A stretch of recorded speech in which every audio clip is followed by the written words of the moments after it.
अस्सलाम वालेकुम क्लास। चलिए बेटा, आपका ये एक इंतहाई अहम टॉपिक है, थोरेटिकली ज्यादा है। अगर आएगा भी ये सवाल तो जाहिर है आपके सेक्शन सी में आएगा, लेंथी भी है और आपका सिर्फ थोरेटिकल है। लेकिन इस टॉपिक के सब टॉपिक बना के शॉर्ट में भी आ सकता है। फॉर एग्जाम्पल, आपसे बोला जा सकता है कि कोरोजन यानी कि जंग क्या है, और बताएंगे मैं इसको पेंट करके कैसे हटाऊंगा, या कोई दो मेथड बता दें हटाने के। तो ये शॉर्ट में भी आ सकता है, इंपॉर्टेंट टॉपिक है। उसको स्टार्ट करते हैं। कोरोजन सबको पता होना चाहिए, जंग को कहते हैं। और प्रिवेंशन पता होना चाहिए, अंग्रेजी का एक टर्म है, एक जुमला है। प्रिवेंशन का मतलब टू प्रिवेंट समथिंग, यानी कि किसी चीज से अपने आप को रोकना। आपको पता है आग में हाथ डालने से आपका हाथ जल जाना है, तो आप प्रिवेंट करते हैं ये काम ना करें। लेकिन अगर आपको खतरा है कि आप सीढ़ियों से गिर जाएंगे, तो आप आंखें बंद करके नहीं चलेंगे। अगर आप चलते फिरते इंसानों की तरह नॉर्मली नहीं चलते, तो आप अपने दिमाग में बार बार ये सोचेंगे कि मैं इंसानों की तरह चल। सीढ़ियां उतरते वक्त अगर आपको मस्तियां करने का दिल चाहता है, तो प्रिवेंशन उसकी क्या है, मस्तियां ना करें। अक्सर होता है कोचिंग के बाद जब आप लोग जा रहे होते हैं, किसी को दिल चाहता है मस्तियां करने का, तो एक खतरा रहता है कि कोई गिर गया तो क्या होगा। या घर पे अपने हैं, फर्स्ट फ्लोर या सेकंड फ्लोर जो भी फ्लोर है, भागते हुए नीचे उतर रहे हैं, तो पेरेंट्स अक्सर कहते हैं इंसानों की तरह उतरें। क्यों? पेरेंट्स का ये कहना बेसिकली क्या है, प्रिवेंशन है आपके लिए। और फिर भी उसके बावजूद आप गिर गए, तो क्या होगा, आप फिर इंसान नहीं होंगे। क्योंकि अगर आप फिर भी गिर जाते हैं, पेरेंट्स ने ही मना किया, सबने मना किया, और फिर भी आप वही हरकतें कर रहे हैं जिससे रोका गया है, तो वो इंसानों वाली हरकतें नहीं है। बाज़ ऐसा होता है कि आप अगर फॉर एग्जाम्पल गाड़ी में हैं, गाड़ी की फॉर एग्जाम्पल टायर फट गया या कुछ भी हो गया, तो उस चीज को प्रिवेंट करने के लिए हम क्या करते हैं, टायर जब भी गाड़ी चलाने के लिए निकलते हैं तो पहले चेक करते हैं हवा प्रॉपर है या नहीं। तो हर एक चीज जिसका खतरा है, उसके लिए हम क्या करते हैं, पहले प्रिवेंटिव स्टेप्स देख लेते हैं कि किस तरह से हम उस खतरे को रोक सकते हैं। अगर आपसे बोला जाए कि फर्ज करें कि मोटरसाइकिल पे जाना है और पहाड़ों पे मोटरसाइकिल लेके जाना है, तो आप सोचेंगे कि मैं अपने पहाड़ों पे अगर मोटरसाइकिल लेके जाऊंगा, तो पहाड़ों पे तो जीप जाती है, तो मैं मोटरसाइकिल की जगह जीप पे बैठ जाऊं। ऑल दो पहाड़ों पे मोटरसाइकिल भी लोग लेके जाते हैं, लेकिन फिर उसके लिए प्रिवेंटिव स्टेप्स भी लेते हैं। लेकिन पहाड़ों पे आप क्या चला सकते हैं, जीप चला सकते हैं। तो हर चीज का प्रिवेंशन होता है। अगर आपके फॉर एग्जाम्पल चप्पल खराब है, चप्पल टूट गई है, तो उसका प्रिवेंशन क्या है, चप्पल बनवा लें। हर एक चीज जो कि आपको लगता है कि एंड में आपकी खराब हो जाएगी, वो आपको पता है, दिख रही है, आप उसको पहले से उस अपना जो भी अंदाजा लगाना है वो लगा के खत्म कर लें। तो उसी तरीके से आपको पता है कि मेरे पास जंग लगना है, मैं बिल्डिंग बनवा रहा हूँ, उसमें सरिये ने जाके इंस्टॉल होना है, जाके आपने सरिया डलवाना है। जाहिर है पूरी बिल्डिंग उस आपके लोहे के टुकड़ों पर, वो जो आपके पास स्टील रॉड्स हैं जिसको हम उर्दू में सरिया कहते हैं, उस पे पूरी बिल्डिंग ने खड़ा होना है। तो मैं क्या करूंगा, बिल्कुल फ्रेश आई जो ये आपके पास आयरन होगा, क्योंकि सरिया क्या है, आयरन का टुकड़ा है, फ्रेश आयरन मैं फौरन डाल दूंगा, बजाय उसे कि मैं उसको मंगवाऊं और एक महीने बाद डलवाऊं। कभी अगर आपने देखा हो किसी जगह पर, और अगर नहीं भी देखा तो रास्ते में कोई ना कोई बिल्डिंग बनते हुए आपको दिख जाएगी। हाँ, ये अलग बात है, महंगाई ज्यादा हो गई है तो लोग बिल्डिंग्स नहीं बनवा रहे अब, लेकिन कहीं ना कहीं आपको बिल्डिंग बनते हुए दिखेगी। तो वहां पर आप देखेंगे कि सरिया अगर पड़ा है तो बिल्कुल फ्रेश होगा, या अगर सरिया पहले से पड़ा हुआ है तो उसमें जंग लग चुका होगा। आप अपने घर में देख लें, कोई आपके पास लोहे का सामान होगा, वो लोहे की चीज होगी या लोहे का दरवाजा होगा, तो उसमें आपका जंग लग चुका होगा। अब उस जंग को ना लगे तो हम क्या करते हैं, हम उसकी कुछ प्रिवेंशन करते हैं, जैसे कि हम उस पर कलर करवा लेते हैं। अभी मैं आपकी किताब पे नहीं आ रहा, ऑल दो किताब में यही सारी बातें लिखी हैं, लेकिन हम अभी ओवरऑल बात कर रहे हैं। तो आपके पास जो जंग लगा हुआ हिस्सा है, आप क्या करते हैं, उसको रेगमाल से रगड़ते हैं। वो जो इजाफी खराब जगह है उसको सीधा करते हैं, सुधारते हैं, और फिर उस पर पेंट कर देते हैं। उसे आप रेड कलर का लेड ऑक्साइड लगाते हैं, उसको रेड ऑक्साइड कहते हैं, वो आपके पास उस पर लगता है। तो अब उस पर फिर पेंट करते हैं। तो वही लोहे का जो दरवाजा पहले आपके पास चंद महीनों में जंग खा चुका था, जंग आलूद हो गया था, अब वही दरवाजा कई कई साल तक चलता है।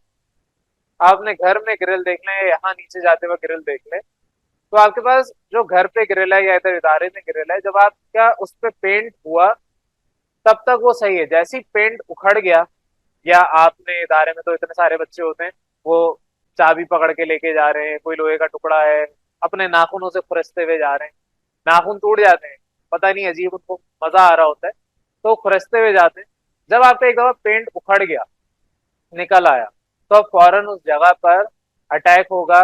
जो इर्द गिर्द में मॉइस्चर है, इर्द गिर्द में ऑक्सीजन है, उसका अटैक होगा, और फिर आपके पास जो लोहा है उसमें जंग लग जाएगा।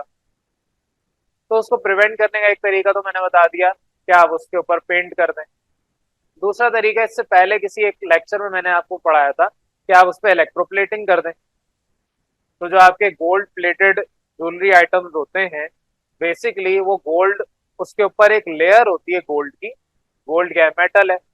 तो एक मेटल के ऊपर दूसरे मेटल की लेयर लगाने को हम इलेक्ट्रोप्लेटिंग कहते हैं। ये होता है थ्रू इलेक्ट्रोलिसिस, इसी चैप्टर में पढ़ा है। तो आप क्या करते हैं, लोहे का एक कोई भी टुकड़ा उठाएं, उस पर आप गोल्ड प्लेट कर दें, गोल्ड की लेयर ऊपर लगा दें, तो वो गोल्ड प्लेटेड हो गया। अब उस लोहे के ऊपर जंग नहीं लगेगा अनटिल अनलेस के वो आपके पास जो प्लेटिंग उतर गई है, अगर आपने सिल्वर की या गोल्ड की प्लेटिंग की थी, अगर वो उतर गई है तो जंग लग जाएगा। तो आप इलेक्ट्रोप्लेटिंग भी करते हैं। इसके अलावा आप उसमें किसी और सब्सटेंस के अलॉय बना के उसे इस्तेमाल करते हैं। फॉर एग्जाम्पल, आयरन है, आयरन को स्टेनलेस स्टील में कन्वर्ट कर दें, तो अब वो स्टेनलेस स्टील जो है, स्टेनलेस का मतलब उसमें आपका जंग नहीं लगेगा। तो ये सारी प्रिवेंशन है। अब आ जाए यही टॉपिक इंसानों की तरह जो आपकी किताब ने पढ़ा है उसको पढ़ लेते हैं। तो सबसे पहले तो आपके पास कोरोजन क्या है। कोरोजन मैंने बता दिया। कोरोजन क्या है? सिंपल मेटल के ऊपर ऑक्सीजन के अटैक को कोरोजन कहा जा रहा है। तो मेटल के ऊपर ऑक्सीजन का अटैक जब भी होगा तो मेटल ऑक्साइड बनाएगा। पीछे से पहले जो मैंने आपको पढ़ाया था, सेल बन रहा था, तो उसमें ऑक्साइड बनते हुए आपने देखा हुआ भी है। और अगर नहीं भी देखा तो सिंपल आपने ये भी पढ़ा है कि आयरन के पास अगर ऑक्सीजन आके, फॉर एग्जाम्पल आयरन है, इसके पास ऑक्सीजन ले आए, ये आपको आयरन ऑक्साइड बना के देगा Fe2O3। बाकी आप बैलेंस भी कर लें। बैलेंस नहीं कर रहा, टाइम जाया होगा बैलेंस करने में, ये आपको याद भी नहीं करनी, सिर्फ समझा रहा हूँ। आयरन है, ऑक्सीजन है। ऑक्सीजन कहाँ पर है? हर जगह एटमॉस्फेयर में। साथ ही साथ एटमॉस्फेयर में पानी भी मौजूद है। ऑल्दो आप देख नहीं सकते उस पानी को, आप पी नहीं सकते, लेकिन आपको इस बात का यकीन होना चाहिए कि मॉइस्चर कंटेंट एटमॉस्फेयर में मौजूद है। और एटमॉस्फेयर में मॉइस्चर क्या है? मॉइस्चर आपका वाटर कंटेंट को कहा जाता है। तो हवा में पानी भी है, थोड़ी मिकदार में ही सही। आपके गिलास में पानी ज्यादा है, हवा में पानी कम है। ऑक्सीजन है, ये आपस में रिएक्ट करके आयरन ऑक्साइड बना के दे देता है। इसके ऊपर अभी बहरहाल बात नहीं कर रहे, आगे ये खुद ही आपका टॉपिक आ जाएगा। अब ये जो आयरन है, इट इज अ मेटल, और इस आयरन के ऊपर ये जो ऑक्सीजन की लेयर आ गई, this is called metal oxide. तो आयरन या कोई भी मेटल, उसके ऊपर ऑक्सीजन का अटैक हो, ऑक्सीजन की लेयर आ जाए, उसे कहा जाता है metal oxide. This formation is called corrosion. अब इस डेफिनेशन को डिटेल में पढ़ लें। मेटल जब भी रिएक्ट करेगा ऑक्सीजन के साथ इन द प्रेजेंस ऑफ मॉइस्चर, मैंने इसीलिए कहा पानी मौजूद है, पानी होना लाजमी है, सिर्फ ऑक्सीजन से काम नहीं चलेगा। In the presence of moisture, ये आपके पास can form harmful metal oxide. Metal oxide harmful होता है। ये जो आपके पास आयरन ऑक्साइड आया है, ये किसी काम का नहीं है। जो चीज काम की नहीं है वो हार्मफुल है। तो यहाँ पर आयरन ऑक्साइड यानी कि आपका जंग लग गया किसी भी लोहे के टुकड़े को, अब वो चीज आपकी बेकार है। और अगर आपके फॉर एग्जाम्पल किसी चोट में वो जंग लग गया तो आपको इन्फेक्शन हो सकता है, आपके पास बहुत ज्यादा और कॉम्प्लिकेशन आ सकती है मेडिकल टर्म्स। एनीवेज, ये जो मेटल ऑक्साइड की लेयर है, ये क्या होती है? पोरस होती है। पोरस आप लोगों को मैं पढ़ा चुका हूँ, इसका मतलब क्या होता है? आपके पास परफोरेटेड का मतलब होता है सुराख वाला। परफोरेटेड कैथोड अगर याद हो, प्रोटॉन की डिस्कवरी में पढ़ा था। परफोरेटेड जिस समय सुराख वाली जाली को कहा जाता है। पोरस कहा जाता है कि पूरा आपके पास एक टुकड़ा है, उसके अंदर सुराख ही सुराख है। जैसे कि आपका स्पंज, कभी आप स्पंज को काटे, 1000 टुकड़े कर दें, उन हजारों टुकड़ों में आपको सुराख ही सुराख नजर आएंगे। तो आपके पास कोई भी ऐसा सब्सटेंस जिसके अंदर बहुत सारे सुराख हों, उसे कहा जाता है पोरस। पोर्स से निकला है ये word porous. Pores human body में भी मौजूद है। तो आप अपने जो इतने सारे मुंह धोने के लिए साबुन उठाते हैं, फेस वॉश उठाते हैं, तो सिंपल उस सब में लिखा होता है कि पोर्स में से ये मैल निकालता है। पोर्स क्या है?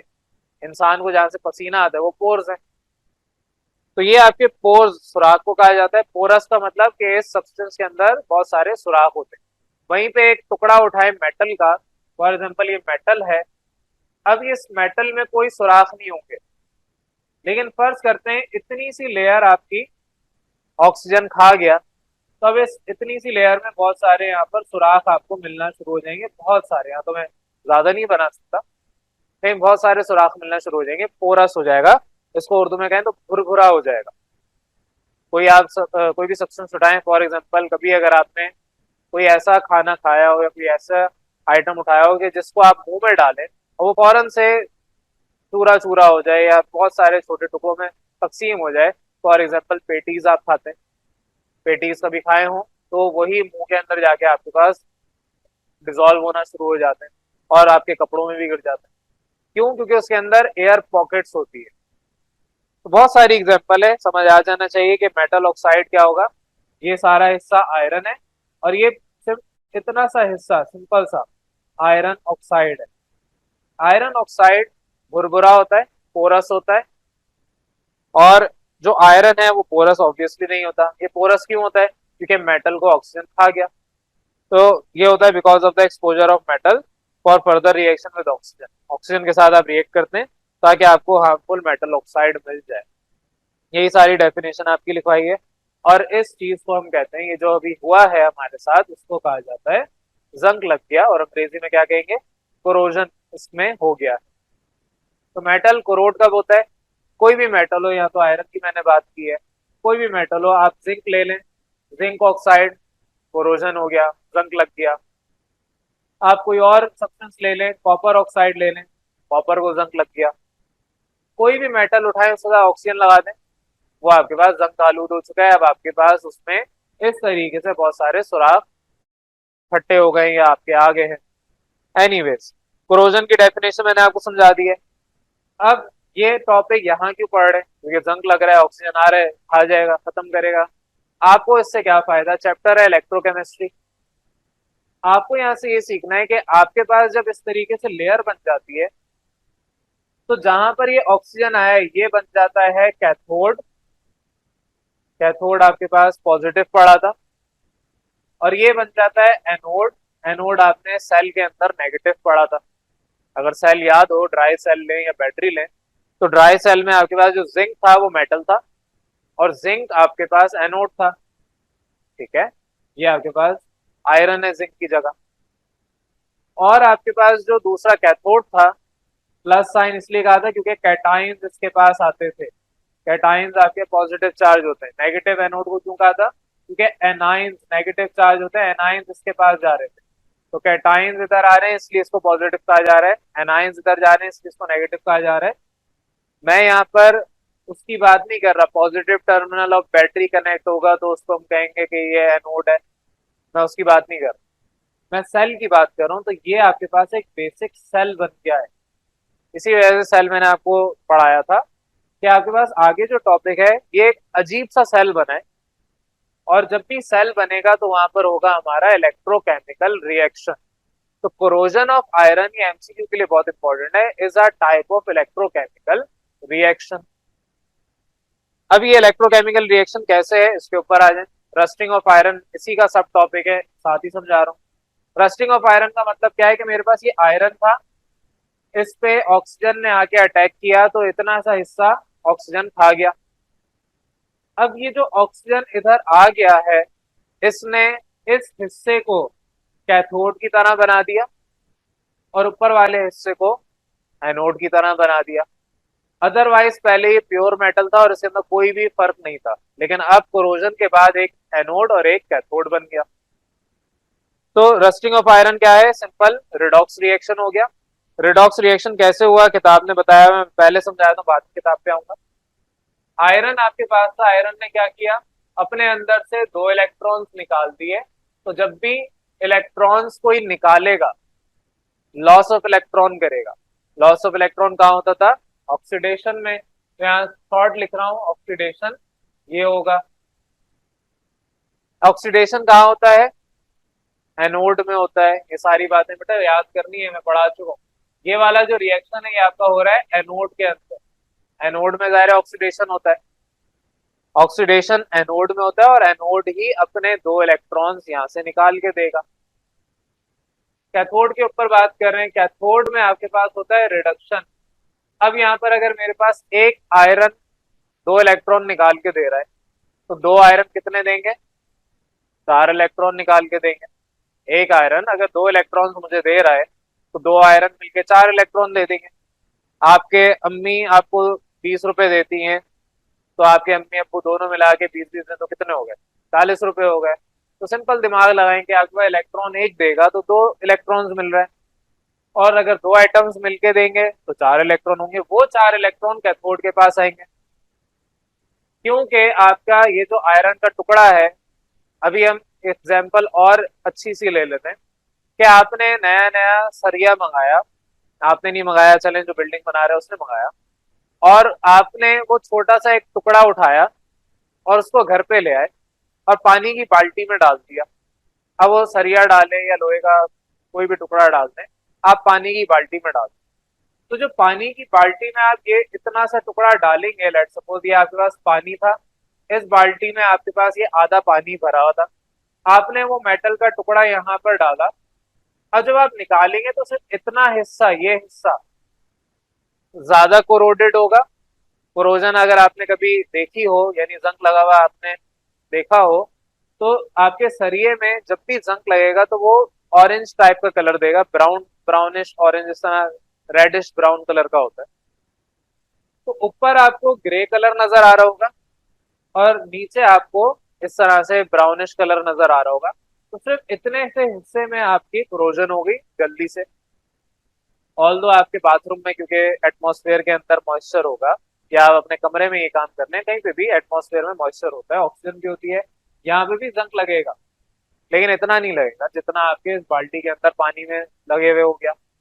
एनीवेज आगे आज कैथोड पे क्या होगा, वो पानी अब चाहे आप बाल्टी में डालें या वो जो सरिये थे वो बाहर पड़े हुए थे वहां पर पड़े हुए हों, या आपने बाल्टी में डाले, पानी दोनों जगह मौजूद है, दोनों जगह ऑक्सीजन मौजूद है, और आपके पास 4 इलेक्ट्रॉन ये लेगा, आपको हाइड्रो ऑक्सिल आयन बना के दे देगा। काउंट करके देख लें, 4 हाइड्रोजन आपके पास इधर, 2 इधर लगाएं, 4 हाइड्रोजन इधर, 2 ऑक्सीजन ये और 2 ऑक्सीजन ये, तो टोटल 4 ऑक्सीजन, 4 हाइड्रो ऑक्सिल आयन मिलेंगे। हाइड्रो ऑक्सिल आयन ने क्या किया, ये जो आपके 4 इलेक्ट्रॉन थे वो एक्सेप्ट कर लिए। टोटल इलेक्ट्रॉन्स काउंट करें, यहाँ पर आपके हाइड्रोजन के पास एक है तो 1 इलेक्ट्रॉन, इस ऑक्सीजन के पास एक है तो 2।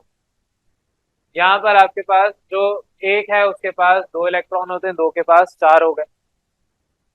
यहाँ पर आपके पास जो 4 हैं उनके पास 4 इलेक्ट्रॉन्स इजाफी हैं। मैं भी आपको इंडिविजुअल कैलकुलेट करके नहीं बता रहा, मैं सिर्फ जर्नल बता रहा हूँ। तो यहाँ पर आपके पास जो इलेक्ट्रॉन्स है नजर आ रहे हैं 4 इजाफी, 4 इजाफी कहाँ से है? यहाँ से है। ये 4 इलेक्ट्रॉन किसने दिए? ऊपर आयरन ने दिए। एक ही टुकड़ा है, वो आप जो सरिया कटा हुआ था उसको किसी की पिटाई लगाने के लिए ले गए, घर पे आपके कुत्ते बिल्ली आना शुरू हो गए थे, तो आप उनकी पिटाई लगाने के लिए, डराने के लिए ले गए। मारना वैसे नहीं चाहिए जानवरों को, बेजुबान जानवर को गुनाह मिलता है, लेकिन अगर कोई आपके पीछे कुत्ता पड़ गया काटने के लिए, उस सूरत में आपने वो सरिये का टुकड़ा उठा लिया मारने के लिए, कुत्ता तो डर के भाग गया, अब वो सरिये का टुकड़ा वापस तो जाएंगे नहीं रखने के लिए, तो क्या किया आपने? घर पे ले आए। घर पे लाके आपने बाल्टी में डाला। अब बाल्टी में जब आपने उस सरिये के टुकड़े को डाल दिया और आपने, चले पानी नहीं भरा, आपके छोटे बहन भाई ने या बड़े बहन भाई ने पानी डाल दिया, तो अब वहां पर इतने हिस्से में कोरोजन हो गई, जंग लग गया। और अब जब आप उसको निकालेंगे तो बेसिकली यहाँ पर इटसेल्फ एक सेल बन गया है, लेकिन उस सेल को हम इस्तेमाल नहीं कर सकते क्योंकि आपके पास उसका जो पोटेंशियल है, उसकी जो वोल्टेज है वो इतनी अच्छी नहीं मिलती, और आपके पास इतनी कोई बड़ी बैटरी आज तक नहीं बनी कि जिसके अंदर इतना बड़ा सा आप टुकड़ा सरिये का डालते हैं। लेकिन बहरहाल सेल की तरह बिहेव होता है। तो हम ये भी कहते हैं corrosion of iron is a electrochemical reaction या इलेक्ट्रोकेमिकल प्रोसेस। अब वापस आ जाए, मैंने आपको इक्वेशंस तो समझा दी, अब आपके इस पे आ रहा हूँ। तो रस्टिंग ऑफ आयरन क्या है? आपके पास जो भी रिएक्शन होगा आयरन का ऑक्सीजन के साथ वो होगा basically redox reaction. Redox reaction में आपके पास जो आयरन है वो अब कन्वर्ट हो जाएगा आयरन ऑक्साइड। ये जो ब्रैकेट में 3 लिखा हुआ है उसका मतलब होता है आयरन की वैलेंसी। तो आयरन की वैलेंसी यहाँ पर +3 है, जाके चेक कर लें। एनीवेज, तो ये आपका जो फिनोमेना हुआ है इसको हम कहते हैं कोरोजन ऑफ या रस्टिंग ऑफ आयरन। रस्ट बोले कोरोजन बोले एक ही बात है, जंग लगना होता है। एक्सप्लेनेशन यहाँ पर मैं सारी बता चुका हूँ, लेकिन मैं तो कहानी सुनाई है, अब आप इधर तमीज से पढ़ लें कि आपके पास जितनी भी रस्टेड सरफेस यानी जंग आलूद हिस्सा होगा आयरन का, वो क्या करेगा, ये आपके कोई प्रोटेक्शन प्रोवाइड नहीं कर रहा आयरन को, यानी कि जो हिस्सा यहाँ पर जंग आलूद हो चुका है अब उसकी वजह से ऊपर जो आयरन बचा हुआ है उसको भी जाके ये ऑक्सीजन खाता रहेगा। तो एक दफा अगर माचिस की तीली जल गई है तो जब तक आग जल रही है तब तक वो जलती रहेगी। उसी तरीके से एक दफा कोरोजन हो गया है तो जब तक ऑक्सीजन मिलता रहेगा तब तक कोरोजन होता रहेगा, प्लस जब तक ये लेयर इस आयरन के टुकड़े के साथ अटैच रहेगी तब तक ये कोरोजन होता रहेगा। तभी हम क्या करते हैं, रेगमाल पकड़ते हैं और इसको घिस देते हैं। घिसने से क्या होता है, ये लेयर स्क्रैच ऑफ हो जाती है, बाहर निकल जाती है। एनीवेज वापस आ जाएं तो आपके आयरन को ये क्योंकि हार्मफुल है उसके लिए हार्म पहुंचाता है, नुकसान पहुंचाता है, और उस वजह से ये डर होता है हमें कि हमारे पास ये सारा का सारा आयरन जाया ना हो जाए, कन्वर्ट ना हो जाए आयरन ऑक्साइड में, जो कि हमारे किसी काम का नहीं है। यहाँ कलर बता दिया, रेडिश ब्राउन कलर की होती है रस्ट। तो इस डर की वजह से हम क्या करते हैं, प्रिवेंट करते हैं ताकि रस्टिंग ना हो। तो नेक्स्ट टॉपिक आगे आ रहे हैं, बाद में बात करूंगा। बहरहाल रस्टिंग ऑफ आयरन मैंने आपको समझा दिया। रस्टिंग कैसे होगी, किसी भी मेटल सरफेस पे ऑक्सीजन की लेयर आ जाए उसे हम कहते हैं रस्ट हो गया है। अब यहाँ पर आपको इक्वेशन वही बता दी कि आपके पास जो भी मेटल का सरफेस होगा, अब यहाँ आयरन की एग्जांपल दी है, उसके ऊपर अगर मॉइस्चर कम है, जैसे इस जगह मॉइस्चर कम है, फॉर एग्जांपल आपने हाथ में पकड़ के रखा था तो आपके पास वहां पर नहीं मॉइस्चर घुसा, या आपके पानी के अंदर जला हुआ पानी इटसेल्फ मॉइस्चर है, तो जहां पर भी मॉइस्चर नहीं होगा यानी पानी की मिकदार नहीं होगी, वो जगह आपकी प्रिवेंटेड रहेगी, उस जगह पर आपका ये कोरोजन नहीं होगा। तो जो नहीं होगा हिस्सा उसको हम कहेंगे एनोड। तो आपके पास एनोड वो हिस्सा है जहां पर आपके पास कोरोजन नहीं हो रही, या आपके पास अभी टाइम नहीं मिला उसको होने को, और वहां पर ऑक्सीजन की लेयर नहीं बनेगी। जो ऑक्सीजन की लेयर नहीं बनेगी तो जाहिर है आयरन ऑक्साइड भी नहीं बनेगा। तो आयरन आपके पास सिर्फ रहेगा एनोड के फॉर्म में रहेगा, और anode is acting as a oxidizing, oxidizing तो खैर नहीं, ऑक्सीडेशन वहां करेगा। नेक्स्ट पे आ जाए। नेक्स्ट आपको यहाँ पर रिएक्शन बताया हुआ है कैथोड के ऊपर, वही जो मैंने यहाँ पर लिखा है। जो भी आपका आयरन की सरफेस है उस पर क्या हुआ, अगर हाई कंटेंट आ गया मॉइस्चर का तो वो आयरन ऑक्साइड बनाएगा। आयरन ऑक्साइड कैसे बनाएगा, पहले आपका ऑक्सीजन हाइड्रो ऑक्सीजन आयन बनाएगा और फिर उसके बाद वो ऑक्साइड में कन्वर्ट होगा। तो जहाँ पे हाई मॉइस्चर कंटेंट होता है वहां पर आपके पास ये कैथोड रिएक्शन हो जाता है और हमारे पास ऑक्सीजन दायरे एटमॉस्फेयर में मौजूद है। यही सारी बातें मैंने आपको अभी पढ़ा दी, किताब के सिर्फ मैं आपको दिखा रहा हूँ किताब में क्या लिखा हुआ है। तो बहरहाल आयरन आपके पास अभी यहाँ पर नजर आ रहा है इस वक्त +2 है, और यहाँ पर जब ये आयरन ऑक्साइड बना लेगा Fe2O3, तो Fe2O3 में आयरन की वैलेंसी +3 हो जाती है। अगेन ये एक और इलेक्ट्रॉन लॉस करता है, and loss of electron is called oxidation. Anyways ये यहाँ पर बात नहीं लिखी हुई, आपसे सिर्फ कहा है कि आयरन जो आपके पास प्योर मेटल था अब ऑक्सीजन की वजह से ये बन गया है आयरन ऑक्साइड। और आयरन ऑक्साइड हो या कोई भी मेटल ऑक्साइड हो, that will always called corrosion of that जो भी मेटल होगा। तो कोरोजन या रस्टिंग क्या है, किसी भी मेटल के साथ ऑक्सीजन का अटैक होना। तो आपका ये जो अभी जितना भी मैंने डेप्थ में सारी बातें कही, किताब के एक एक पॉइंट समझाया, इस सब की समरी अगर मैं बनाऊं तो एक शॉर्ट सी है, वो ये कि आपके पास जो आयरन है या कोई भी मेटल है उसके ऊपर ऑक्सीजन की लेयर अगर आ जाए, ऑक्सीजन उसको खाना शुरू कर दे, जैसे आग आपकी लकड़ी को खाना शुरू कर देती है, इसी तरीके से ऑक्सीजन किसी मेटल को खाना शुरू कर दे, तो वो हिस्सा आप कहलाता है कि उधर जंग लग गया है, और जंग लगने को हम कहते हैं रस्ट हो गया है, रस्टिंग या कोरोजन। तो ये सिंपल सा आपके पास टॉपिक था कोरोजन का, जिसमें हमने रस्टिंग ऑफ आयरन भी पढ़ा। इस टॉपिक में अगर किसी को कोई कंफ्यूजन है तो बेटा डिस्कस कर लें। चले बेटा अब अपने नेक्स्ट टॉपिक पे आ जाए, प्रिवेंशन पे। प्रिवेंशन किस चीज की, जो आपकी कोरोजन हो रही है। तो इससे पहले मैंने आपको कोरोजन क्या है उसके बारे में बता दिया, साथ ही साथ हमने ये भी पढ़ लिया कि किसी भी मेटल के टुकड़े को हम कैसे बचा सकते हैं जंग लगने से। तो वो तो हमने वैसे नहीं पढ़ा, उसको आज पढ़ रहे हैं, लेकिन हमने ये पढ़ लिया कि जंग लगता कैसे। तो किसी भी आपके मेटल के टुकड़े को जंग कैसे लगता है वो हमने सीख लिया। अब इसके बाद नेक्स्ट टॉपिक आपके पास आ रहा है, दैट इज हम उस जंग को लगने से पहले ही कैसे बचा लें। फॉर एग्जाम्पल, अगर आप सीढ़ियों से गिर जाते हैं, आपके पास एक बीमारी है या आपको ऐसा कोई होता है, डर लगता है कि मैं सीढ़ियों से उतरूंगा तो गिर जाऊंगा, तो उसकी प्रिवेंशन क्या है? इंसानों की तरह आराम आराम से उतरें। दो दो सीढ़ियां करके उतरने को किसने कहा था? या आपको डर लगता है कि साइकिल चलाऊंगा गिर जाऊंगा, तो पहले प्रैक्टिस कर लें, ट्राई व्हील्स लगा के आप साइकिल चला लें। आपको लगता है कि ट्रैफिक में गाड़ी कहीं लग जाएगी, तो पहले जहाँ ट्रैफिक नहीं है वहां पे गाड़ी चला के प्रैक्टिस कर लें।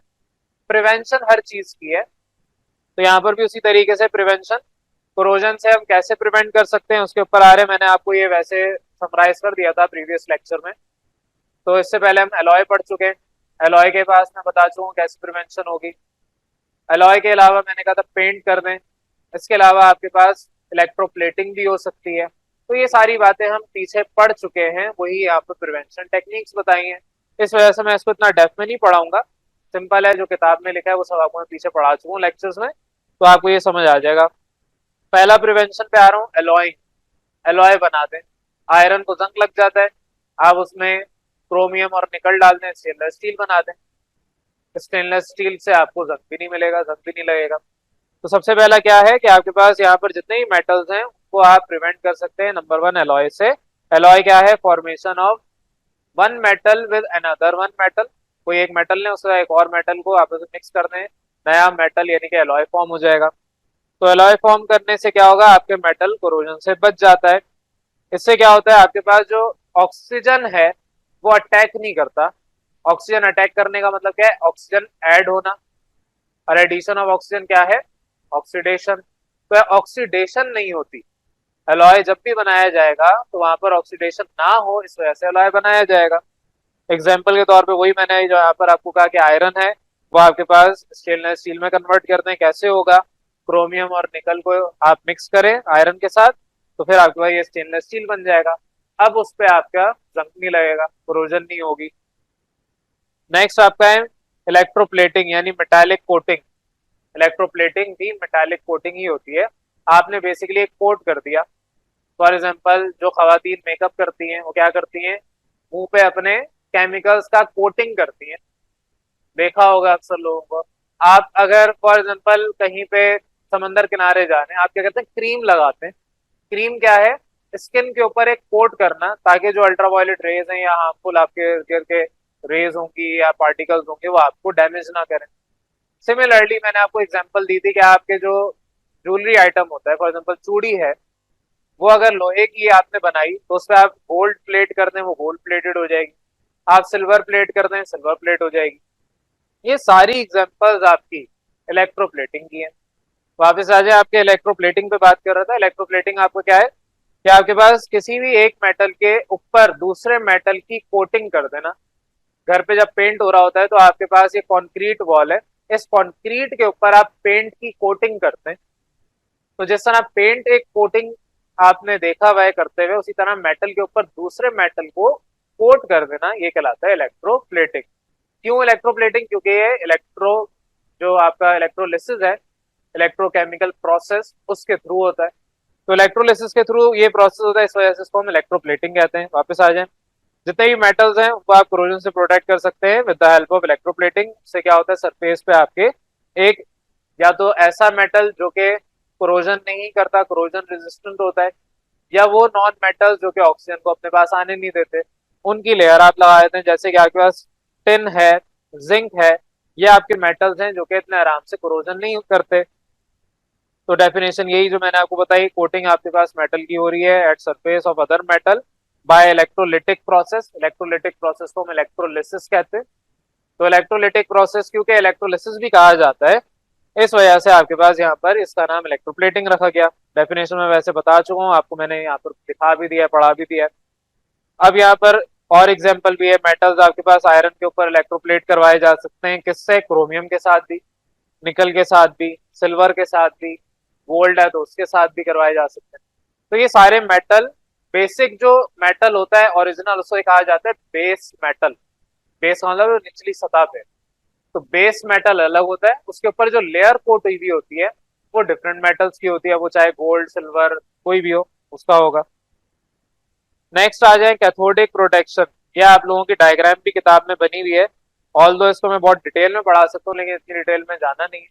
कैथोडिक प्रोटेक्शन का मतलब हम यहाँ पर एक कैथोड इंट्रोड्यूस करवा देते हैं और जिसको बचाना है उसको हम एनोड बना देते हैं। तो इस प्रोसेस को कहा जाता है कैथोडिक प्रोटेक्शन। अब होता क्या है आपके कैथोडिक प्रोटेक्शन में, सबसे पहले डायग्राम साथ साथ देखनी है। सबसे पहले आपके पास यहाँ पर एक कैथोड और एक एनोड होगी। यहाँ पर आपने अगर प्रोटेक्ट करना है फॉर एग्जांपल आयरन को, अब आयरन के पाइप्स भी हैं, जैसे कि आपके पुराने जमाने में, अब तो खैर पीवीसी यानी पॉलीमर आपके प्लास्टिक के पाइप्स आ गए, पुराने जमाने में लोहे के पाइप होते थे। अभी भी जहां पर ऑयल का काम होता है, अगर आप देखें ऐसी जगह जहां से ऑयल एक्सट्रैक्ट हो रहा है, निकाला जा रहा है जमीन से, क्रूड ऑयल जहां पर आता है, या ऐसी पाइपलाइन जहां से ऑयल का फ्लो हो रहा है, या कहीं पे भी आपके जो सेवरेज लाइंस होती हैं, सेवरेज पाइपलाइन होती है, वहां पर भी कोरोजन के खतरे होते हैं। जहां पे भी कोरोजन का खतरा है पाइप्स वगैरह के अंदर, टैंक्स के अंदर, वहां पर आप क्या करते हैं, कैथोडिक प्रोटेक्शन करते हैं। तो बार बार आप अपने जो पाइप्स हैं बड़े बड़े उनको चेंज तो कर नहीं सकते। अब आपने फॉर एग्जाम्पल रोड के नीचे पाइप डाल दिया, अब आप बार बार खुदाई तो कर नहीं सकते, ये अलग बात है, कराची में ऐसा होता है। लेकिन अगर डेवलप्ड कंट्रीज में जाए तो वो एक दफा उन्होंने पाइपलाइन बिछा दी, अब उसके बाद वो बहुत अरसे के बाद उस पाइपलाइन को चेंज करते हैं, वो भी जब बिल्कुल खत्म हो जाता है। तो वो एक अलग कहानी है, उसमें भी नहीं जा रहे। हम बात कर रहे हैं कि जो अंडरग्राउंड पाइप या टैंक वगैरह होते हैं, ऑयल रिग्स कहा जाता है कि जो आपके समंदर किनारे में ऑयल निकालने वाली मशीनरी लगी होती है, तो मशीन जो ऑयल निकालती है उसको ऑयल रिग्स कहा जाता है। ये सारी जगहें जहां पर अंडरग्राउंड काम हो रहा है, आप डेली जाके सफाई नहीं कर सकते, वहां पर क्या करते हैं, आप इस तरीके से कैथोडिक प्रोटेक्शन करवाते हैं ताकि आपके पास जो मटेरियल है वो सेफ हो जाए। तो जिसको आपने प्रोटेक्ट करवाना है कोरोजन से, उसे आप क्या करते हैं, उसे कैथोड बना देते हैं। एनीवेज, अब क्या होगा, आप एक एक्टिव मेटल उठाएंगे, मैं यहाँ डायग्राम के ऊपर बात कर रहा हूँ। आप एक एक्टिव मेटल कौन सा है, एक्टिव मेटल्स आपके पास जैसे कि मैग्नीशियम हो गया, एल्यूमिनियम हो गया। एल्यूमिनियम की एक और बात आपको बता दूं कि एल्यूमिनियम के हमारे घर में जो फ्रेम होते हैं दरवाजे के और खिड़कियों के, वो एल्यूमिनियम से बनते हैं। वजह उसकी है कि एल्यूमिनियम आपके पास कोरोजन को प्रिवेंट करता है खुद ही नेचुरली। क्या होता है, उसमें सिर्फ एक लेयर ऑक्सीजन आके अटैक करता है और वो एक लेयर ही एल्युमिनियम ऑक्साइड की बनती है, वो ऑक्सीजन नीचे जाने ही नहीं देता। और एल्युमिनियम ऑक्साइड एक दफा बन गया आपके इर्द गिर्द, तो अब आपके इटसेल्फ अंदर जो एल्युमिनियम है प्रोटेक्ट हो जाता है। वहीं पे अगर फॉर एग्जांपल कोई और होगा, आयरन ले लें या कुछ और ले लें, एक दफा ऑक्सीजन आपका यहाँ पर आ गया, इस ऑक्सीजन ने आहिस्ता आहिस्ता अपनी लेयर बढ़ाते रहना है, और एक वक्त आएगा कि लेयर यहाँ तक पहुंच चुकी होगी और प्योर आयरन सिर्फ इतना सा बचेगा। तो पेनिट्रेट करता है, आहिस्ता आहिस्ता ऊपर जाएगा, ऑक्सीजन आपके खाता रहेगा मेटल को। लेकिन वहीं पे एल्युमिनियम ले, तो एल्युमिनियम की फॉर एग्जांपल ये लेयर बन गई, अब इस लेयर के बाद ऑक्सीजन आपको ऊपर नहीं जाने, ये एल्युमिनियम ऊपर ऑक्सीजन को जाने नहीं देगा। तो एल्युमिनियम के पास ये फायदा है। मैग्नीशियम आपके पास ऑक्साइड बनाता है लेकिन वो भी यही काम कर रहा होता है। तो हम क्या करते हैं, मैग्नीशियम या एल्युमिनियम इस तरह के सब्सटेंसेस लेते हैं और उसको बना देते हैं एनोड। एनोड का काम क्या है, वो ऑक्सीजन को अपने पास अट्रैक्ट करेगा। लेकिन इस एनोड को हम कनेक्ट कर देते हैं जो आयरन है जिसको बचाना है ऑक्सीजन से, उसके साथ। तो आयरन बेसिकली क्या करता है, ऑक्सीजन उसके पास भेज देता है। तो कभी अगर आपको कोई डांटने आए सड़क पे या लड़ने के लिए आ जाए आपसे, आप अपने अम्मी अब्बू को आगे कर देते हैं। तो आपने अब्बू को जो आगे कर रहे हैं, तो बेसिकली वही काम यहाँ पर भी किया है, एनोड बनाया, उसको कैथोड यानी आयरन के साथ कनेक्ट किया। तो अब क्या होगा, यहाँ डायग्राम में देख सकते हैं, यहाँ लिखा है मेटालिक पाथ। अब मेटालिक पाथ के थ्रू जो ऑक्सीजन है वो सारा का सारा एल्युमिनियम या मैग्नीशियम इनके पास जा रहा होगा। तो बहरहाल ये आपके पास तरीका होता है, इस प्रोसेस को हम कहते हैं या इस मेथड को कहते हैं कैथोडिक प्रोटेक्शन मेथड। यही आगे चीजें लिखेंगे, ये आपके जो मेटल हैं, these active metal itself oxidize, यानी कि ऑक्सीजन अपने पास ले आते हैं और दूसरे मेटल को प्रिवेंट करते हैं फ्रॉम कोरोजन।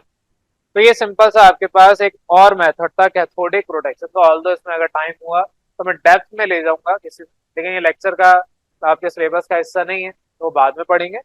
अभी बहरहाल यहाँ तक काफी है कि आपका एक एनोड है, एक कैथोड है। एनोड आपके पास क्या करेगा, कैथोड के साथ आप कनेक्ट कर देंगे, एनोड अपने पास ऑक्सीजन का फ्लो बढ़ा देगा। कैथोड के पास यानी आयरन के पास या कोई और मेटल जिसको आपने कोरोजन से बचाना है उसके पास जाने ही नहीं देगा। एनीवेज, लास्ट पे आ जाए, कोरोजन आपका किस तरह प्रिवेंट होता है? पेंट से। तो आप अपने ग्रिल्स के अंदर, जो आप सीढ़ियों से उतरते हैं ग्रिल्स लगी हुई है, आपकी खिड़कियों में ग्रिल्स लगी हुई है, आपके दरवाजे पे पेंट होता है, इन सब जगह पेंट होता है। पेंट क्यों होता है? ताकि आपके पास जो लोहे का टुकड़ा है या लोहे का पूरा फ्रेम है वो खराब ना हो। अगर कहीं से पेंट उखड़ गया या कभी आपने गलती से उस पर पेंट नहीं किया तो आप देखेंगे वो बहुत जल्दी जंग आलूद हो चुका होगा, जंग लग चुका होगा। तो अपने घर में आप किसी एक खिड़की को देखें, जंग लगना शुरू आपको हो चुका होगा, मिल रहा होगा। घर में आपका अगर लोहे का दरवाजा है, कहीं पे देखें किसी ना किसी जगह पर आपको जंग लगता हुआ नजर आ रहा होगा। तो ये आपके पास पेंट क्या करता है? पेंट जंग लगने से बचाता नहीं है, लेकिन जब तक पेंट है तब तक बचा लेता है। एक दफा पेंट उखड़ गया या उसकी लाइफ पूरी हो गई, अब आपके पास वो पेंट किसी काम का नहीं है, जंग लग जाएगा। तो जब तक पेंट है तब तक वो प्रोटेक्ट करेगा। तो ये बहुत कॉमन सा आपके पास एक मेथड है। तो आप क्या करते हैं, कोरोजन जहां पर नहीं करवाना, जैसे आपको पता है लोहे के टुकड़े पे नहीं करवाना, उसके ऊपर पेंट करते हैं। आपके घरों में दीवारें हैं, उसमें हम पेंट इसलिए नहीं करते हैं कि वहां जंग लग जाएगा, इसलिए करते हैं कि आपका थोड़ा अच्छा लगेगा। और आपके पास जो आपके दीगर और भी चीजें होती हैं, आपने उसमें मसाला लगाया होता है, उसे हम मसाला कहते हैं, लेकिन एक्चुअल में वो आपके पास मिक्सचर ऑफ सीमेंट वगैरह है, तो वो अपनी जगह पर रहे। और इसके अलावा आपके अगर घर दायरे घर में ही आपने रहना है या किसी भी दायरे में रहना है, वो अच्छा भी दिखे, तो इस वजह से पेंट कर। पेंट घर के अंदर, कमरों के अंदर अलग रीजंस की वजह से किया जाता है। पेंट का काम प्रोटेक्शन ही है, लेकिन लोहे के ऊपर इसलिए किया जाता है ताकि वो जंग ना खाए।